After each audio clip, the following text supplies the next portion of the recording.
ഷർഫുക സുഖാണോ? ഒരു ചലഞ്ചാണ്. 10 second time തരും. അതിനകത്ത് എൻ്റെ ഇരിക്കുന്ന ഈ ബോക്സ് ഓപ്പൺ ചെയ്ത് തരുവാണെങ്കിൽ ഷർഫുക്കാക്ക് ഞാൻ സ്പോട്ടിൽ ഒരു 1000 റുപ്പീസ് തരും. നിക്ക് ഒരു കാര്യം കൂടെ, ഏപ്രിൽ 23 ഒരു പ്രത്യേകത ഇവിടെ ഉണ്ട്. അതെന്താണെന്ന് കൂടെ പറയണം. ഓക്കെ ആണോ? ഷർഫുക്ക റെഡിയാണോ? Time start now. Okay okay, set. അടിപൊളി. ഓക്കെ കൊള്ളാം, കൺഗ്രാറ്റുലേഷൻ. ഓക്കെ, ഇപ്പൊ ഷർഫുക്കാക്ക് ഞങ്ങളുടെ വക ഒരു 1000 റുപ്പീസ് നമ്മളെ പ്ലേ ബട്ടൺ ഓപ്പൺ ചെയ്ത് തന്നേന് ബോക്സ്. ഷർഫുക്ക ഒരു പടം 23-ാം തീയതി ഇറങ്ങാൻ പോണെന്ന് പറഞ്ഞിട്ട് മധുവിധു. ഓക്കെ, അപ്പൊ എന്താണ് ഷർഫുക്കാക്ക് പറയാനുള്ളത്? എല്ലാവരും തിയേറ്ററിൽ പോയി കാണണം. ഹാപ്പിയാണ്.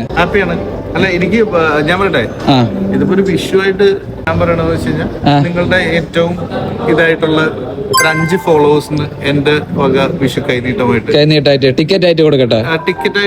ക്യാഷ് ആയിട്ട് വേണമെങ്കിൽ കൊടുക്കാം, ടിക്കറ്റ് ആയിട്ട് കൊടുക്കും. നിങ്ങൾ അങ്ങനെയല്ലേ? ഓക്കെ, ക്യാഷ് ആയിട്ട് തന്നെ കൊടുക്കാം. ഹാപ്പിയാണ് ഷർഫുക്ക. അടിപൊളി ഹാപ്പി. പക്ഷേ ഇത് കൺഗ്രാറ്റുലേഷൻസ്.